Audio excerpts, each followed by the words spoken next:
कक्षा 3 पाठ 5 धूप।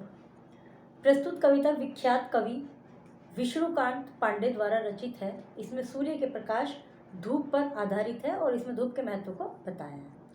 चलिए पोएम स्टार्ट करते हैं, शुरू करते हैं। सुबह सुबह जो आई धूप, शिखर शिखर मुस्काई धूप, बिखर बिखर छप्पर छत पर धरती पर छितराई धूप। सुबह सुबह जो धूप आती है बिल्कुल शुरुआत में, वो मुस्कुराती हुई सी फील होती है, क्योंकि सर्दी हो या गर्मी हो, सुबह की जो धूप होती है ना, वो थोड़ा हल्की होती है, तो ऐसा लगता है जैसे मुस्कुराती हुई सी। मतलब इवन गर्मी में भी सुबह की धूप बेकार नहीं लगती, सूदिंग सी लगती है। सर्दी में तो बढ़िया है, सर्दी में तो हम इंतज़ार करते हैं धूप आ जाए, धूप आ जाए। तो जो सुबह सुबह मुस्कुराती हुई सी धूप आई है, ये बिखर रही है छप्पर पर। छप्पर भी एक प्रकार की छत है। छत तो है, आप सब जानते हैं, घरों में छत होती हैं जो आपके हैं, लेकिन जो कच्चे घर होते हैं उनमें छत की जगह छप्पर घास फूस से बना हुआ होता है उनका। तो छप्पर छत सब पर मुस्काई धूप, धरती पर छितराई धूप, और धरती पर भी फैल गई है जो धूप है, सारे में फैली हुई है। झाड़ी झुरमुट मैदानों में, खेत की रेत में, खलिहानों में, डाली डाली पर रुक रुक कर थकी थकी सुस्ताई धूप। झाड़ियों में, जो पेड़ वेड़ होते हैं उनकी झाड़ियों में, झुरमुटों में, पेड़ों के समूह को झुरमुट कहते हैं जब एक साथ गुच्छा सा बना रहता है। खेत की रेल में, एक के बाद एक खेत है, उसको खेत की रेल कहा गया है। खलिहान भी खेत को कहा गया है। डाली डाली पर रुक रही है, ऐसा लग रहा है कि सब जगह रुक रही है, सबको पूरा अपना धूप दे रही है, वो अपनी किरणें, अपनी उष्णता, अपनी गर्मी सबको प्रदान कर रही है। और थकी थकी सुस्ताई धूप, और ऐसा हम महसूस कर रहे हैं, मतलब इस कविता में जो फिगर ऑफ स्पीच है, अलंकार है, मानवीकरण है, मतलब धूप भी थक रही है और सुस्ता रही है, थोड़ी देर इस डाली पर, थोड़ी देर उस डाली पर, ऐसा फील हो रहा है। जाड़े में मन भाई धूप, गर्मी में गरमाई धूप, तपती रहती तन झुलसाती, बरखा में शर्माई धूप। जाड़े में तो हमें धूप बहुत पसंद है, मन को भाती है। गर्मी में बड़ी गर्मी रहती है, उसमें वो हमारे तन को झुलसाती रहती है, खुद भी तपी रहती है और हमें भी झुलसाती रहती है। बरखा में, बारिश के मौसम में ऐसा लगता है कि शर्म आ गई है, कम आती है, धीरे धीरे झांकने को आती है, बीच बीच में आती है, जाती रहती है। फूल फूल में, कली कली में, धीरे धीरे गली गली में, जाने कब खिड़की पर उतरी, घर में घुसी लजाई धूप। इसमें आगे कहते हैं कवि कि हर फूल पर, हर कली पर धूप है, गली गली में, हर गली में धूप है, जाने कब खिड़की तक भी आ गई धूप, और घर में घुस गई लजाई सी। जैसे जो किसी के घर में घुसते हैं ना, थोड़ा शर्म सी आती है, हेजिटेशन सा, तो धूप घर में भी घुस गई लजाई सी। अब धूप को लजाई सी किस लिए कहा गया है? घर में कई खिड़की हैं, कई दरवाजे हैं, कई रोशनदान है, तो उनमें से जरा जरा सी आ रही होगी, बिल्कुल धड़ल्ले से तो आ नहीं रही है कि पूरा सारे में फैली हुई है, तो इसलिए उसको लजाई हुई कहा गया, क्योंकि थोड़ी थोड़ी सी खिड़कियों में से, कहीं रोशनदान में से झांक रही है धूप, तो इसलिए उसको लजाई हुई कहा गया, शर्माई हुई कहा गया। राहें छोड़ो, खिड़की खोलो, कुछ मत बोलो, घूमो डोलो, हवा दवा है कण कण चुपके, अपने आप समाई धूप। इसमें आगे कवि कहते हैं कि राहें छोड़ो, रास्ते में से हट जाओ, खिड़की को खोल दो, कुछ बोलो मत, जरा डोलो, शांति से घूमो, अपना जो धूप आ रही है अंदर उसको आने दो। ये जो हवा है, जो धूप है, ये दवाई का काम करती है। और कहते हैं कि, मतलब कहते हैं क्या है ही, साइंटिफिक है कि धूप से विटामिन डी मिलता है, और वो विटामिन डी आप कितने भी सप्लीमेंट खा लीजिए, कितने भी विटामिन डी की गोली खा लीजिए, विटामिन D3 इस तरह से टैबलेट्स भी आती हैं, लेकिन उनसे वो विटामिन डी नहीं मिल सकता जो धूप से मिलता है, वो उसका सब्स्टिट्यूट नहीं हो सकती। तो सूर्य की किरणें, सूर्य की धूप हमारे ऊपर ज़रूर लगनी चाहिए दिन में किसी भी समय। बिल्कुल ऐसा नहीं कि 24 घंटे अंदर कमरों में ही, सर्दियाँ हैं तो रजाई में घुसे रहो, गर्मियाँ तो AC में बैठे रहो, नहीं, प्रकृति की धूप भी हमें बिल्कुल लगनी चाहिए थोड़ी बहुत। खिड़की विड़की खोल के खुले में बैठो, खुले में बैठने की जगह नहीं है तो अपनी छत पे जाओ, छत पे भी जगह नहीं है तो बिल्कुल वैसे ही प्रकृति की जो हवा है वो ले, घर से बाहर ही आ जाओ, कहीं ना कहीं प्रकृति में ज़रूर रहो। तो हवा दवा है, कण कण चुपके, अपने आप समाई धूप। कण कण में जो है वो हवा, वो दवा का काम करती है और अपने आप में, अपने आप समा जाती है हर चीज़ में। सूरज निकला आई धूप, दिन भर राम दुहाई धूप, शाम हुई जो गई कहाँ जा, अवसाई अवसाई धूप।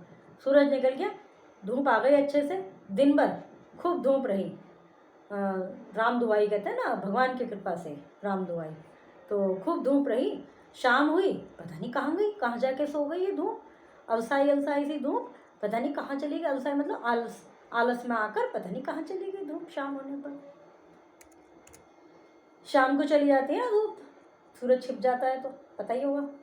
बरसात में धूप कैसी रहती है? शर्माई सी। जाड़े में धूप कैसी रहती है? मन भावन। मन भवन, मन भावन वह शब्द है ये। सुबह सुबह धूप पहले कहाँ पहुंची? शिखर पर। जो सबसे ऊंचा होगा सबसे पहले धूप वहाँ जाएगी। चोटी कहते हैं, शिखर का मतलब चोटी होता है, लेकिन अभी हम यहाँ बात कर रहे हैं कि ऐसे मतलब रेजिडेंशियल एरिया का वर्णन किया गया है, पहाड़ों का नहीं किया गया। तो हम ये कह सकते हैं कि जो भी सबसे ऊंचा छत होती है, जो भी सबसे ऊंचा एरिया होता है, उस पर धूप आई। शिखर इसलिए शब्द यूज हुआ है। पंक्तियाँ पूरी कीजिए, सही जोड़े बनाइए। प्रश्न उत्तर शुद्ध रूप लिखिए। खिड़की, खिड़की गलत लिखा हुआ है ना, धूप भी गलत लिखा हुआ है, बड़े ऊ की मात्रा आएगी। सूरज पे बड़े ऊ की आएगी। मैदान, मैं पे आई की मात्रा आएगी। इस तरह से इनको सही कीजिए।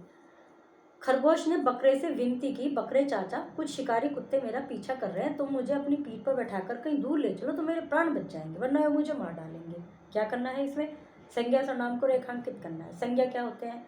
किसी व्यक्ति, वस्तु, स्थान के नाम को संज्ञा कहते हैं। अब इसमें कहीं भी किसी व्यक्ति का नाम हो, स्थान का नाम हो, तो वो सब संज्ञा है। और सर्वनाम वे होते हैं जो संज्ञा की जगह पर यूज़ किए जाते हैं, बदले में यूज़ किए जाते हैं।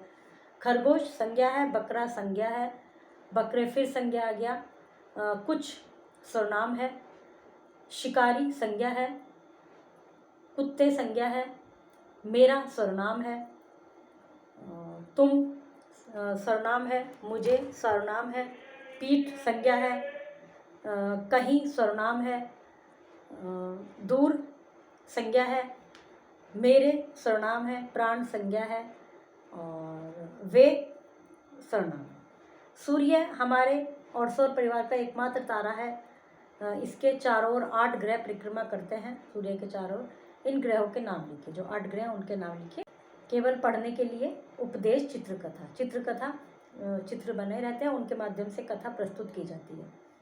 एक बार एक शिक्षक 4 विद्यार्थियों के साथ जंगल से होकर गुजर रहे थे। एक टीचर, उनके साथ 4 स्टूडेंट थे, 4। उनमें से एक विद्यार्थी बोला, गुरुजी हमें कोई अच्छा सा उपदेश दीजिए आज। शिक्षक अचानक रुक गए। उन्होंने विद्यार्थियों का ध्यान पास ही लगे पेड़ की ओर खींचा। रुक के पेड़ की तरफ उनका ध्यान अट्रैक्ट किया। फिर एक विद्यार्थी से कहा, वह पौधा उखाड़ लाओ। उसने तुरंत 2 उंगलियों से वह पौधा उखाड़ दिया। दूसरे विद्यार्थी से कहा, दूसरा उखाड़ लो। उसे वह पौधा उखाड़ने में थोड़ी सी मेहनत करनी पड़ी, दूसरे वाला जो था। तीसरा विद्यार्थी को तीसरा पौधा उखाड़ने के लिए कहा। अपने दोनों हाथों का प्रयोग करके ताकत लगानी पड़ी तीसरे में। चौथे विद्यार्थी ने एक पेड़ के तने से उससे कहा कि तुम ये उठा के ले आओ, पेड़ उखाड़ लाओ। एक पेड़ के तने से लिपटकर खूब ताकत लगाई और उसका एक भी पत्ता तक नहीं हिला। तब शिक्षक ने समझाया, पहला पौधा झट से उखड़ गया क्योंकि वह अभी ठीक से जम नहीं पाया था। दूसरा पौधा अपनी जड़ें जमीन में फैला चुका था, इसलिए उसे उखाड़ने में थोड़ी सी मेहनत करनी पड़ी। तीसरा पौधा एक झाड़ी ही बन चुका था, मतलब वो काफी समय हो गया था उसको, इसलिए उसे उखाड़ने में अधिक मेहनत करनी पड़ी। परंतु चौथा पौधा अपने पेड़ अपने पूरे आकार को पा चुका था, इसलिए उसका एक पत्ता तक नहीं हिला पाए तुम। मेरा ध्यान इन चारों की तरफ गया और ये मुझे उपदेश देने के लिए उचित लगा। बच्चों की तरफ गया, उन्होंने सोचा, इस तरह पेड़ों को देखा उन्होंने कि हल्का सा इसे तो उखाड़ लेंगे, ये और भारी है, ऐसे ऐसे, तो इसलिए उन्होंने ये किया। हमें अपनी बुरी आदतों को लेकर हमेशा इसी तरह हुआ करता है। शुरू में तो हम इन्हें उखाड़ कर फेंक सकते हैं।